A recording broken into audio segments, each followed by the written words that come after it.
खेल ही लो। Rapid fire नहीं, ये तो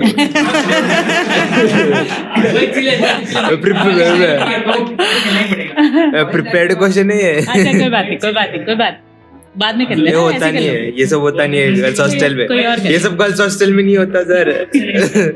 बोलो। आपकी बेल्टिंग हुई है कभी? गुड क्वेश्चन, ऐसे क्वेश्चंस पूछने वाले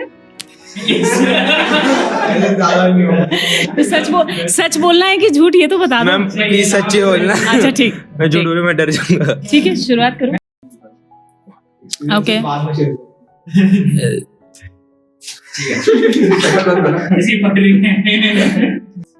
मैं भी फ्रैंकली होने की कोशिश करूंगा। That's not actually true. I have listened that mechanical girls are not about or mechanical are very approach. या Very approach. And hot. Okay शुरू हो जाओ। Hot से ज़्यादा हो रहा है। ओके चल let's start. So good evening AIT, आपका अपना आरजे आपका स्वागत करता है एलुमनाई स्पेशल्स में। तो आज जो मेरे सामने एलुमनाई है उनका नाम है श्वेता। तो मैं आज श्वेता मैम के साथ कुछ गपशप लड़ाता हूँ। आप भी खुशी मनाइए, मैं भी खुशी मनाता हूँ। तो इवनिंग मैम। हाय। तो पहला होगा एक छोटा सा रैपिड फायर राउंड। ओके मैं आपको बहुत जल्दी क्वेश्चन पूछूंगा, बस प्ले कार्ड पे यस या नो जल्द से जल्द बताना है, सोचना नहीं है। Okay sir. ठीक है, 3, 2, 1। क्या आपकी कभी बेल्टिंग हुई है? क्या आपने कभी मास बंक करवाई है? क्या कभी आपने फंटा फंटी के बीच में दरार डाली है? क्या आपने किसी का काटा है, किसी जूनियर का? क्या आपको किसी मेल टीचर पे क्रश आया है? यहाँ कभी AIT में? कभी भी? हाँ, तो क्या आपकी रैगिंग हुई है? 100%। रात को कॉलेज से स्नीक आउट किया है? 100%। कॉलेज में ड्रिंक या स्मोक किया है? और कहाँ करेंगे? तो सबसे फर्रे बनाए? क्या बनाए? फर्रे चीटिंग की है खुल के? फर्रे बनाए हैं लेकिन चीटिंग नहीं की। चीटिंग अभी सबसे ऑब्वियस क्वेश्चन, 9-15 कोट के 9-25 की क्लास अटेंड की है? मेरी अटेंडेंस 4% थी तो नो। मैम और इतने by the way just to tell you, इस कॉलेज का एकमात्र एंड ओनली धरना मैंने दिया था, जिसमें मेरे साथ पूरी गर्ल्स हॉस्टल बाहर यहाँ ईडन गार्डन्स में बैठी थी। बिकॉज हम आज तुम्हारा इन टाइम कितना है गर्ल्स हॉस्टल का? 8:30। फीस के लिए 8:30 है। और बाकी लोगों के लिए 10 ना? वो 10 हमने करवाया था, पहले सबके लिए 8:30 होता। सही है। तो मैम इतने अच्छे आंसर्स दिए तो आपके लिए तोहफा। Thank you. तो अभी बाकी है बाद में, आप स्टूडेंट थी एक स्कूल में, फिर आप कॉलेज में स्टूडेंट बनी, आप बाहर निकली, अभी आप बीजेपी की स्पोक पर्सन हो। तो होता है ना, स्टेज बाय स्टेज चढ़ी हो, तो हर एक स्टेज का ट्रांजिशन कैसा रहा है? लाइक मेमोरेबल रहा है? कैसा इम्पैक्ट दिया है दिल पे? उससे पहले क्योंकि आप लोग मेरी जर्नी नहीं जानते होगे तो मैं अपनी जर्नी सुनाती हूँ। राइट, मैंने 2002 में पास आउट किया। I joined this company which was called Atlas कॉपको। Atlas कॉपको is a hardcore mechanical company that makes compressors. I was with this company for 8 long years. 8 साल में मैंने 6 बार अपने कार्ड्स बदले।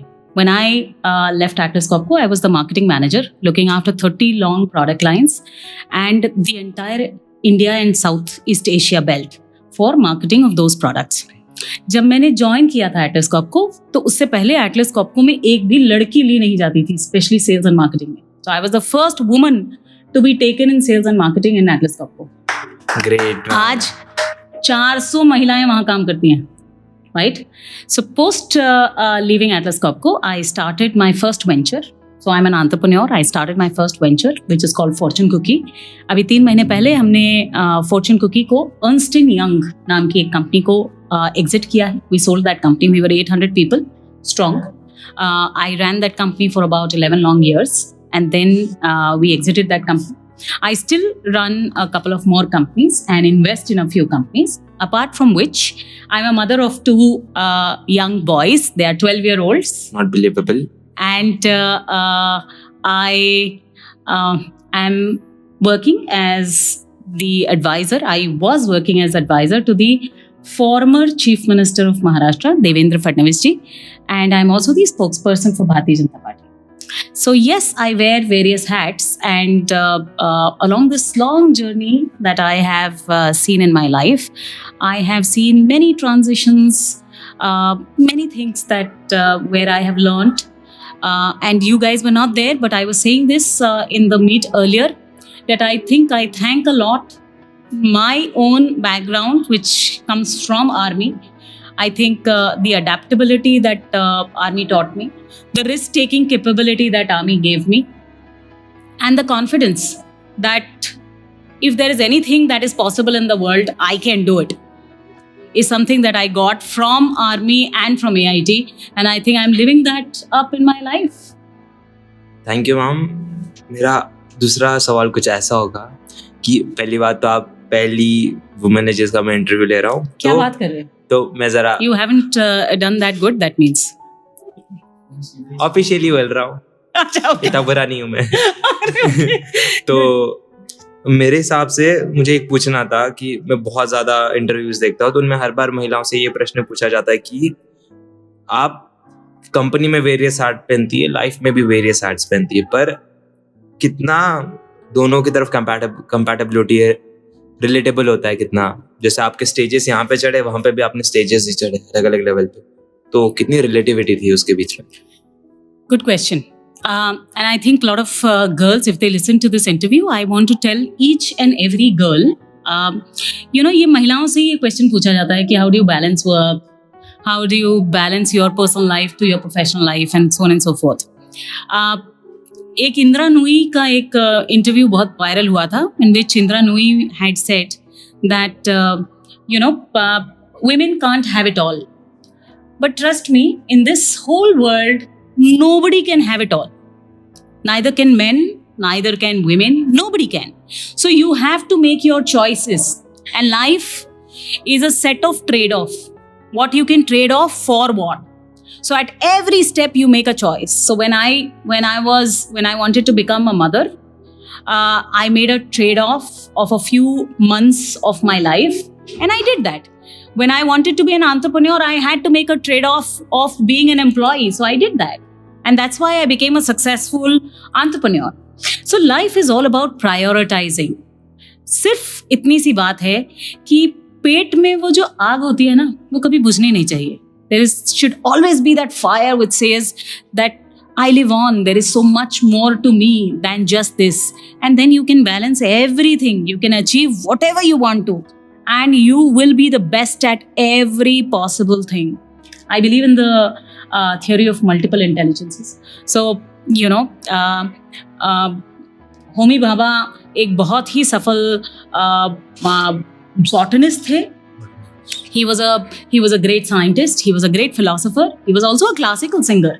So you can be very good at various things only if you believe so. So first and foremost, you need to believe that I can do it and I can do it all. That's it. Thank you, ma'am. Then मेरा दूसरा प्रश्न कुछ ऐसा होगा कि तीसरा है by the way. तो पहला प्रश्न नहीं, इंट्रो था. तो दूसरा प्रश्न कुछ ऐसा है कि मुझे लगता है कि जब बातें होती है तो कॉलेज में आते हो, आप एलुमनाई बनी, इतने सालों बाद वापस आई, तो आप गेट से अंदर आई, आपने गेट से एंट्री ली, आप सेंट्रल फॉयर में आई, अपने लेफ्ट में जेडी का ऑफिस देखा, डायरेक्टर सर का ऑफिस देखा, अपने राइट में जाते जाते अपने ओएसी देखा, वो सेंट्रल फॉयर देखा. तो कैसा लगता है जब वो जर्नी होती है जो आपकी लाइफ की जर्नी होती है, और फिर वही जर्नी आप ऐसे 1-2 किलोमीटर के डिस्टेंस में कवर करते हो, तो कितनी मेमोरी फ्लैशेस होती हैं और कौन सी मेमोरेबल रही है आपके दिल के पास? Okay. So there are two things and two ways to look at this. One, I'm married to one of my batchmates, right? So my husband is also from AIT. So I have a small AIT at home. Also, we are very strongly in touch with lot of seniors, juniors, and peers from AIT. So AIT has been very, very close to my heart. It's not only an alma mater. I think it has given us lot of things, and we always want to give back to AIT, and hence we always are connected. तो कभी भी मुझे college आके ऐसा नहीं लगता है कि मैं बहुत दिनों बाद आई हूँ. ये मुझे हमेशा ही अपनी जगह लगी. This is my home. It has been a very, very critical and crucial part of who I am and what I have become and where I will go here on also. मेरी ख्वाहिश हमेशा से रही है कि जब भी मैं जहाँ भी पहुँचूँ, हमेशा जब पीछे घूम के देख सकूँ तो चीज़ें बहुत दूर ना दिखें, पास ही दिखें. So इसलिए you have to be in touch with yourself, you have to be in touch with your roots, you have to be thankful for where you have been, and hence you should always be in touch. And that's the reason why I think we live this life year on year. मैं हर साल I make it a point that I come back for the alumni. और मुझे लगता है कि if there is one thing that I want to leave you guys with, then it is a message that college time के बाद दोस्त दोबारा बनते नहीं, इसके बाद दोस्ती नहीं होगी. So this is the relationship, these are the friends, this is the family that you are going to carry throughout your life. ये लोग जहाँ भी रहेंगे आपके साथ रहेंगे, आपके सुख दुख में आपके काम आएंगे. आप पहला फ़ोन कॉल शायद अपने दोस्तों को करोगे rather than अपनी family. And I'm very thankful that I still have friends who are there that I can call when I'm in different moods. So I have a friend I can call when I'm very happy. I have a friend from AIT that I can call when I'm extremely angry. I have a friend that I can call when I need advice. I have a friend whom I can call and say, oh, I'm very upset today. I had a very bad day. Ek coffee pila de. And that's about it. I think that's the best part of life. Great college journey ना. But then my next question would be, कैसा लगता है कि college में आने के बाद ना धमाका होता है. पहला धमाका फ्रेशर्स पार्टी, दूसरा धमाका आकृति. धमाके पे धमाका होता है, पर मुझे लगता है इन धमाकों के साथ इंसान बिल्ड होता है. तो आपकी हॉबीज कैसे रही थी और आपने कौन से इवेंट में पार्टिसिपेट किया था? Very nice. तो मैंने बताया कि मैंने तो इस कॉलेज का एकमात्र और पहला और आखिरी धरना मैंने ही दिया होगा प्रमोट कर और दूसरा so I think this leadership skill has come from here, has originated from here. मुझे अगर आप मेरी वेबसाइट देखेंगे www.shwetashalini.com, तो मेरे एक कॉलेज मेट का उधर टेस्टिमोनियल है विच सेड कि I remember that Shweta sitting on that Eden Garden, and now when I see her I knew that spark started there. So yes, I was big time into culturals. I was the hostel in charge. I was in the placement team. I was everywhere. So I was very active. Co-curricular में हर चीज़ में मैं हुआ करती थी.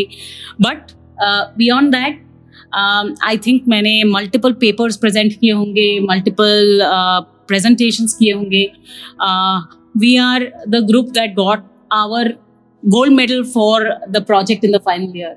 So as I said earlier, I think theory of multiple intelligence applies. So you need to be the best. You need to give your best, and that's what life is all about. I think this is what I have learned here. Hobbies क्या रही हैं? Hobbies क्या रही हैं? मैं कविता लिखती हूँ, कविता पाठ करती हूँ, कविता पढ़ती भी हूँ. इसलिए कविताएं मेरी बहुत तगड़ी हूँ. बहुत एक हो जाए. रहा है. आपका फेवरेट पोएट कौन है? रामधारी सिंह दिनकर मेरे favourite poet. Same year. Favourite poem? Rashmi Rathi मेरी फेवरेट पोएम है. सुंदर. तो अब सुनाई देती हूँ, एक सुना दूँ? मैं क्वेश्चन पूछूं? हाँ, पूछ लो. मॉडर्न पोइट्री में कौन पसंद आता? नए पोएट्स आ रहे हैं, नए प्लेटफॉर्म आ रहे यूट्यूब पे, और थोड़े ज्यादा अच्छे भी हो रहे हैं. तो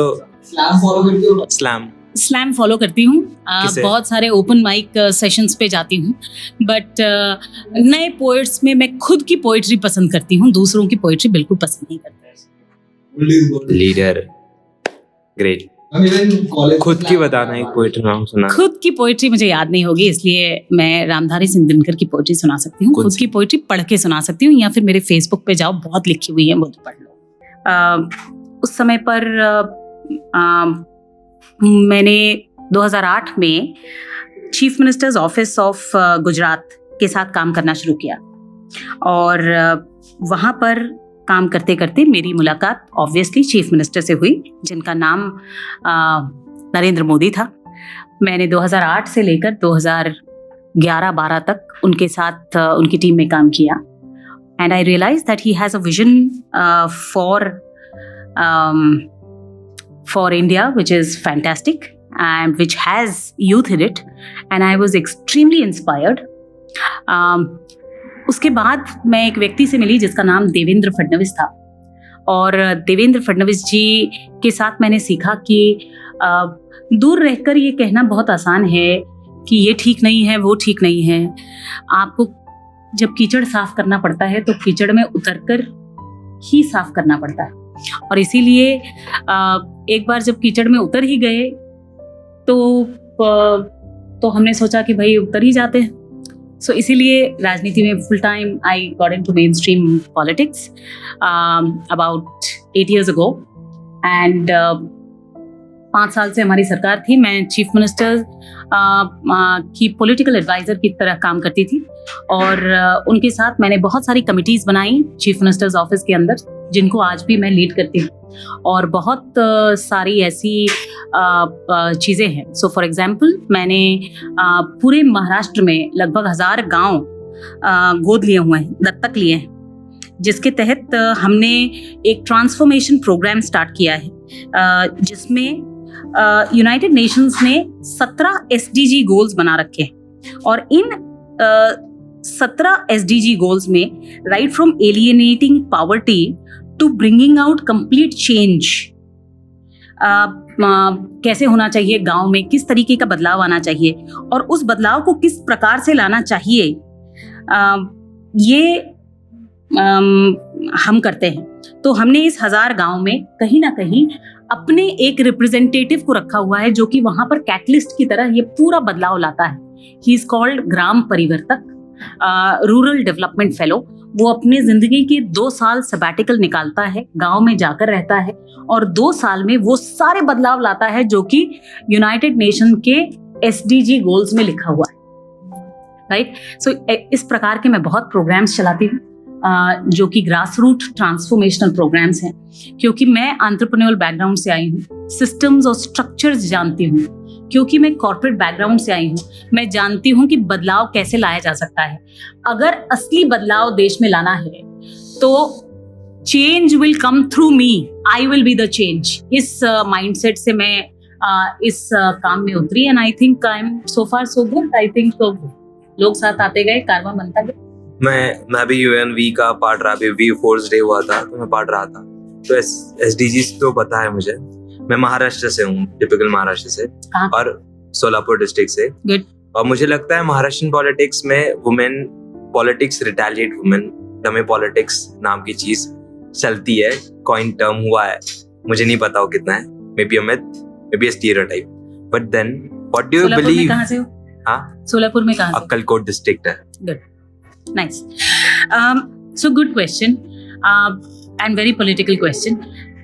महाराष्ट्र उन स्टेट्स में से है जिनके पास एट अ कॉर्पोरेटर लेवल या फिर पंचायत लेवल में 50% महिलाओं के लिए रिजर्वेशन है, और इसीलिए आपको सरपंच और बहुत सारे कॉर्पोरेटर्स जो हैं वो महिलाएं दिख जाएंगी, क्योंकि महिलाएं इस स्वरूप को, इस रिस्पॉन्सिबिलिटी को लेने के लिए अभी तक तैयार नहीं है। इसलिए जो पुरुष यहाँ पर आना चाहते हैं, और क्योंकि वो सीट महिला निकल जाती है, वो अपनी पत्नी, बहन या बहू को उस जगह पर बिठा देते हैं, इसलिए मोस्टली आपको डमी दिखेंगी।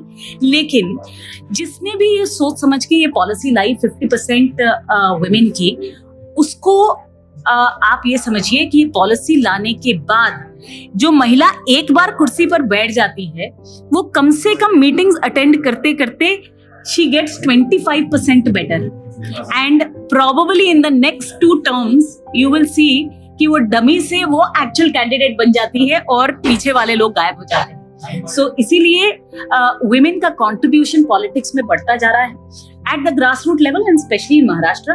But yes, I think अभी भी पार्लियामेंट में केवल मात्र 11% 2% महिलाएं ही हैं। इवन इन बोर्ड्स जहां पर महिलाएं बहुत आवश्यक है वहां पे भी डमी महिलाएं कैंडिडेट बैठाई जाती हैं। यस, यू आर राइट, दोनों तरफ से प्रॉब्लम है। एक प्रॉब्लम महिलाओं की भी है, क्योंकि कहीं ना कहीं महिलाएं भी स्किल्ड नहीं हैं, they are not ready for this and lot of people don't come. So for example, a person like me who's a mother, who's educated, sometimes people get ashamed to say that I am in politics. I am in politics and I'm very proud about it, because I am here to make a change and I will make the change. I will not say that this person will make the change in my own country. It's my country.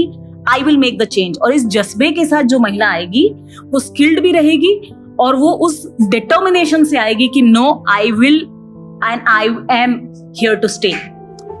अब मेरी कविता निकल गई है, अब मैं कविता सुना देती हूँ। जरूर।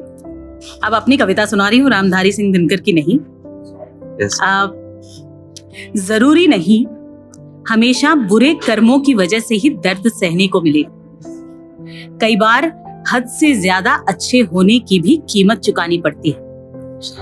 जरूरी नहीं कि ख्वाहिशें जिंदगी में खत्म हो इंसान की, कई बार मौत के बाद भी जन्नत मांगनी पड़ती है। जरूरी नहीं हंसता हुआ मंजर हंसी बनकर आ जाए, कई बार रोने की सजा हंसकर चुकानी पड़ती है। जरूरी नहीं खामोशी की आवाज चार दीवारी में गुम हो जाए, कई बार सन्नाटों की आंधी से कश्ती बचानी पड़ती है। जरूरी नहीं इश्क के अफसानों में दीवानों का दीदार हो, कई बार दर्द से भी दीवानगी निभानी पड़ती है। जरूरी नहीं कि कुछ भी जरूरी हो, कई बार खुद के लिए जरूरी की परिभाषा बदलनी पड़ती है। So the poem is called Zaruri, and yes, thank you so much. Thank you. But फिर भी आपने बताया जैसे आपके आईडी से आप जब केआईटी में थे तभी से मतलब आप यूज जाते थे बाद में? जानते तो तभी से थे, लेकिन ये पता नहीं था कि शादी कर लेंगे। रिलेशनशिप में रहे थे, बैचमेट्स थे, लेकिन मैं मैकेनिकल की हूँ, वो ENTC का है, और हमारे 2 प्रोडक्ट्स ये देखो सामने खड़े हैं हमारे। नाम क्या? What is the message you want to give to the girls of India? Because ma'am like army के घरों में the treatment is somewhat different and AIT आने के बाद एक complete different exposure. What is the change? देखो ऐसा है, army life is a cocooned life, और घर का माहौल, किसी भी लड़की के घर का माहौल भी एक ककून होता है। सो हम महिलाओं को, और अच्छे घरों की महिलाओं को, लड़कियों को, युवतियों को, we ensure that they are secure, we secure them. But when he or she moves out to the wide big world, she realizes that the world is not as safe and cocooned as it can be, right? So hence, yes, there is a message that I want to give to AIT girls, and especially girls who come from the army background. Explore the world. There is so much more to world than what we have seen. Army life gives you a lot of confidence. मैं हमेशा कहती हूँ कि मेरे पिताजी ने मुझे दूध में बोर्नविटा की जगह कॉन्फिडेंस बना के पिलाया, एंड आई एम श्योर जितने माँ बाप फौजी होते हैं वो माँ बाप बच्चों को वही पिलाते हैं। इसीलिए it is critical that we use that confidence, that background, that exposure, and that adaptability that we have got from army life to ensure that we do extremely well in our lives. So if we use these capabilities, I think we can reach the stars. सिर्फ एक छोटी सी कमी जो रह जाती है, we get the exposure, we can adapt, we have the strength, we have the courage, we have risk taking capability. एक जो छोटी सी चीज रह जाती है वो ये है कि हम जिसे दुनिया का उसूल कहते हैं, जिसे दुनिया का सुख दुख कहते हैं, दुनिया की ऊंच नीच कहते हैं, दुनिया में जब तक मैं आर्मी लाइफ में थी तब तक मुझे ये पता नहीं चला कि भैया पंडित क्या होते हैं, यादव क्या होता है, बनिया क्या होता है, मुसलमान क्या होता है, सिख क्या होता है। मैं आज भी कहती हूँ कि मैंने जितनी रोटियां सेवा में गुरुद्वारे में बनाई हैं संडे के संडे, उतनी शायद मैंने पूजा नहीं की। 12 साल की थी तब से सुंदरकांड मंडली में गाया करती थी। और मेरे ऐसे अनेकों दोस्त हैं जिनकी माएं जब शीर खुरमा बनाती थी तो उनके घर ईदी देने के लिए हमारे माँ बाप हमें भेजते थे। And this comes very naturally to us because हमारे माँ बाप गोरखा रेजिमेंट में होते हैं लेकिन तेलुगु होते हैं और सिखों के लिए लड़ाई लड़ते हैं पंजाब में, और लड़ते पाकिस्तानियों के साथ हैं जो कि मुसलमान होते हैं। So let's understand this. We don't understand these criticalities of the outside world. ये चीज जब हम एक्सपोजर से सीख जाते हैं, I think we become a complete overall success formula. So just expose yourself, read a lot, work hard, and sky's the limit for people from AIT, people from army background, and especially girls, because girls, you are in a world today, you are in India today where you have support from all the front. Government is supporting you, the ecosystem is supporting you, and I think one of the biggest support systems are the men.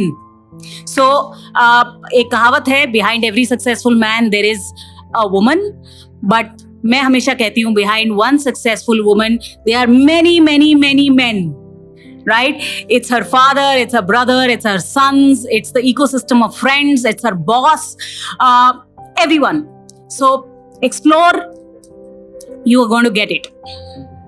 Thank you so much. So thank you friends, मिलते हैं अगली बार। मैं किसी और alumni के साथ मिलूंगा alumni special पे। Thank you. Bye. Thank you Omkar, thank you guys.